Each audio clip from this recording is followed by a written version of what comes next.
Siguen las reacciones, los coletazos tras el desempeño del presidente Joe Biden en el último debate ante Donald Trump. Hay varios sondeos que dicen que un 72% de los encuestados creen que el actual mandatario no debería presentarse a la reelección. Queremos profundizar en este tema. Estamos con Guido Larson, cientista político, docente de la Universidad del Desarrollo. Muchas gracias por acompañarnos, Guido. No, gracias a ustedes por la invitación.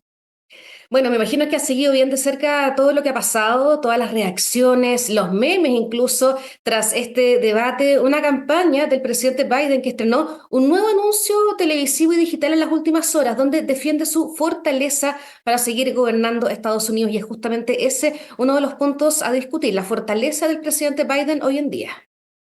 Bueno, una de las cosas interesantes que ocurrió post-debate es la notoria reorientación que realizó la campaña de Biden con vistas a la elección y con vistas a la convención de agosto primero.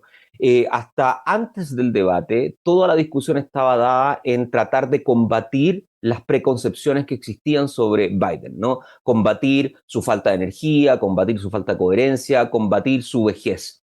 Y después del debate, dada la hecatombe política que implicó ese resultado, inmediatamente después Biden sale en Carolina del Norte, de hecho aceptando todos esos estereotipos. Y yo creo que eso está dado por diseño. Vale decir, dado el resultado y dado que va a ser imposible combatir contra toda la serie de condicionantes que se me asignan, cabe más bien aceptar esas condicionantes. Y por eso Biden sale diciendo, bueno, ya no estoy tan joven como antes, ya no debato como antes, ya no tengo la energía como antes, pero, y acá viene la orientación, deben juzgarme por mis resultados políticos. Y por ende, más que trasladarse al ámbito performativo, que era lo que estaba dado antes del debate, ahora la discusión pretende el Partido Demócrata de Biden mismo darla en el plano de la política pública. Ahora, no sabemos obviamente si eso va a tener resultados. Toda esta semana van a haber toda una serie de encuestas en torno a cómo cambió, si no cambió la aguja electoral, pero al menos va a ser la apuesta que está realizando la campaña de Biden en un contexto, por lo demás, donde siguen habiendo cuestionamientos a su figura y siguen habiendo llamamiento público a que Biden debe retirarse. Acá entiendo que la única opción es que el propio Biden diga yo no voy más. O sea, no pueden los demócratas bajarlo. ¿Debería hacerse un lado pensando en todo lo que ha pasado en las últimas horas? Bueno, la pregunta es difícil porque el debería depende de muchos condicionales. Entonces, debería depende del condicional de ¿hay alguien que lo pueda reemplazar? ¿Corre más riesgos el partido manteniendo a Biden que dejando al lado a Biden?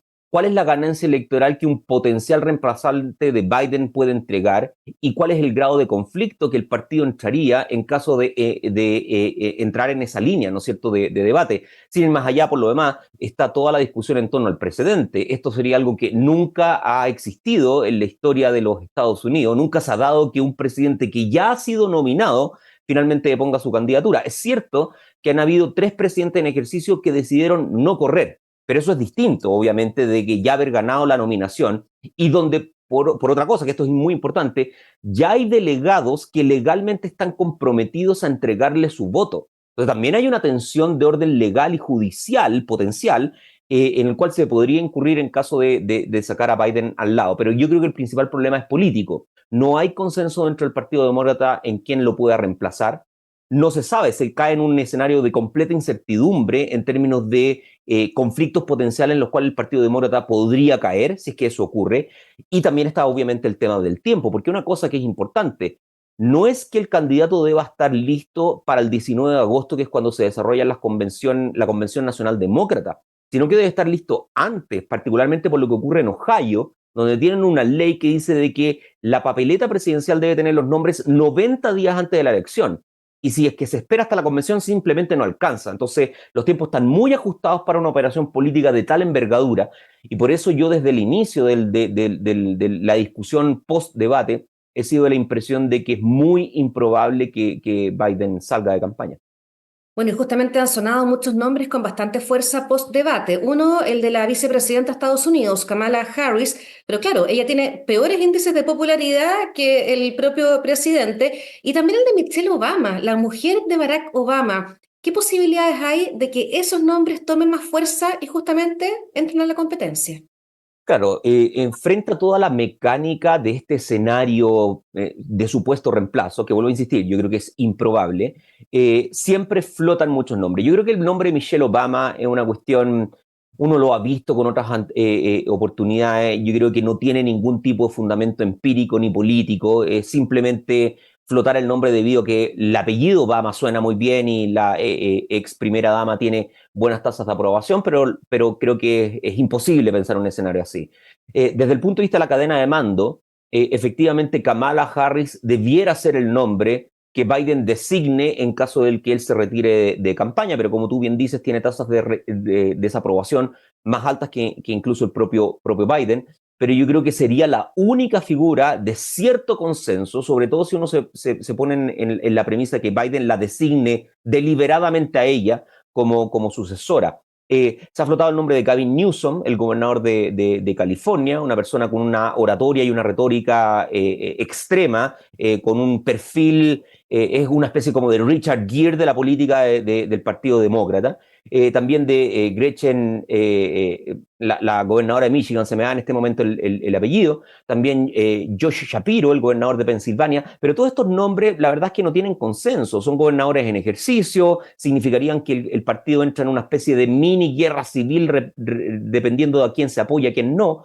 Por ende, a mi modo de ver, el único escenario posible es un poco el que insinuabas tú, que Biden se retire voluntariamente, que él dé una señal política respecto a quién debe reemplazarlo, y quien lo reemplaza debe ser quien se encuentra en la segunda jerarquía dentro del Ejecutivo, que es Kamala Harris. No veo otra posibilidad para que ese escenario ocurra dentro de un contexto donde ya ese escenario es muy improbable de que ocurra. Vamos a la gestión del presidente Biden, porque una cosa son sus lagunas mentales y esos cuestionamientos, pero cuando uno va a la gestión en temas económicos, cómo ha bajado el desempleo, yo estaba leyendo que las últimas cifras oficiales muestran que los cruces de inmigrantes indocumentados cayeron más de 40% en los primeros 5 meses del año.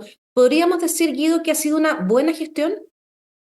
Mira, yo creo que la pregunta es complicada porque en la política estadounidense han estado ocurriendo dos cosas. Una es la discusión en base a la realidad empírica y comprobable de una gestión política. Por ejemplo, indicadores, números como los que tú me acabas de mencionar, tendencias, proyecciones, en fin.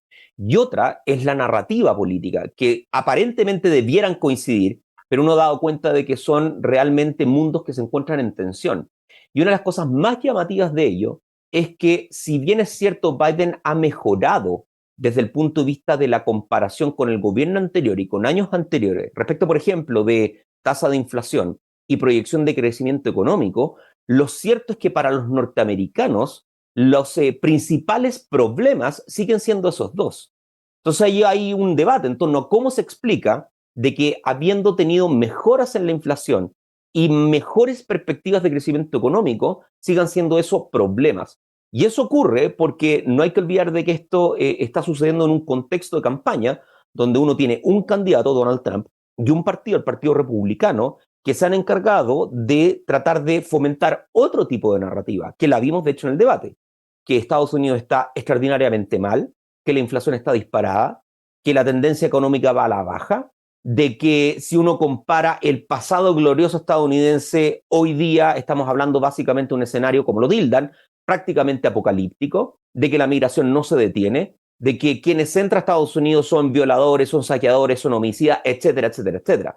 Entonces, me parece a mí que acá también el Partido Demócrata está corriendo un riesgo, porque ellos saben de que en la comprobación de la realidad empírica probablemente tienen mucho que ganar, pero saben de que el ecosistema político estadounidense no está debatiendo en torno a realidad empírica y objetiva, está debatiendo en torno a narrativas. Y ahí entonces el problema se hace mucho más complicado y se va a requerir de enorme ingenio para tratar de equilibrar la competencia política absolutamente desatada que está dada en el plano comunicacional, en el plano político y en el plano obviamente el adversario, que es Donald Trump.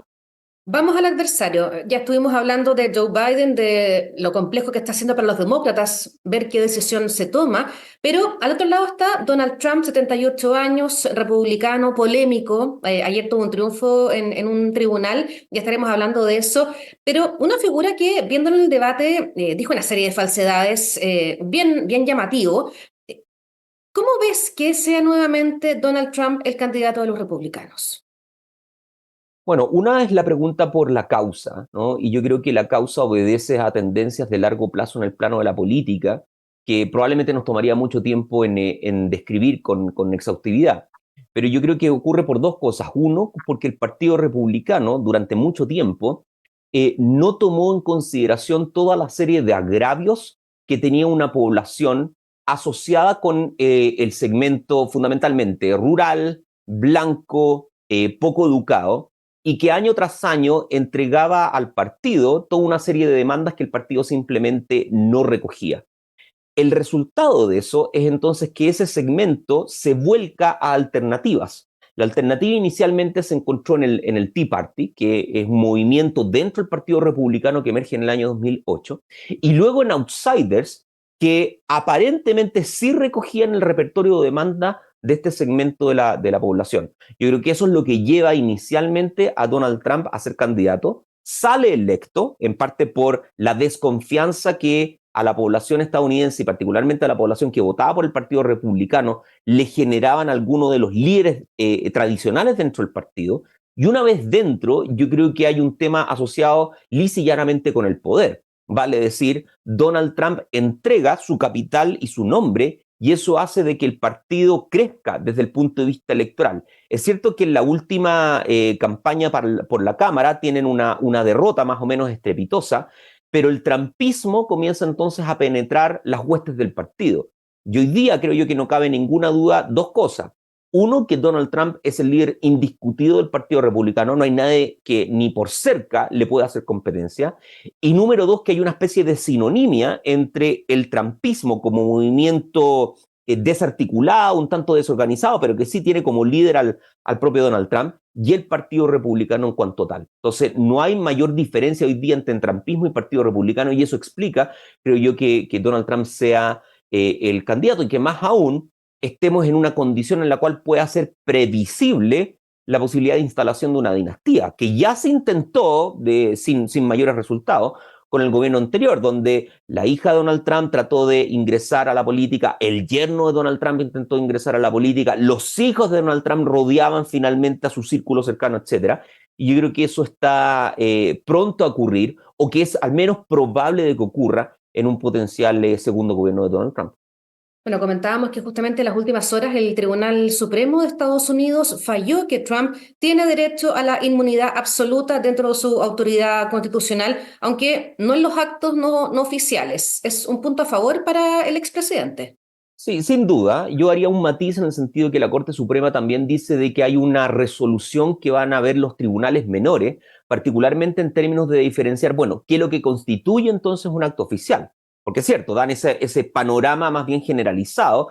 Los actos oficiales están sujetos a inmunidad, pero no define exactamente qué constituye el acto oficial. Por lo tanto, va a haber un ping-pong, me parece a mí, entre la Corte Suprema y los tribunales menores todavía por un tiempo, pero al menos se abre la opción de que muchos de los actos que uno preveía como siendo sujetos a cuestionamiento, incluso legal, van ahora a quedar inmunes. Y eso entonces hace de que la única institución capaz eventualmente de regular el comportamiento presidencial sea la Cámara de Representantes, con potenciales impeachment que puedan ocurrir en el futuro. Todo eso está por verse, pero al menos la señal política es muy potente porque entrega un grado de flexibilidad al presidente que hasta ese momento no tenía.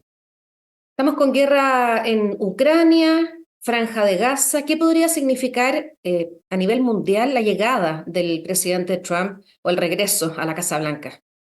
Bueno, yo creo que el precedente marca el horizonte, si se quiere, político de una segunda presidencia de Donald Trump. Yo creo que van a haber esfuerzos, tal cual como lo hubo en la primera presidencia, de desanclarse de algunas instituciones internacionales.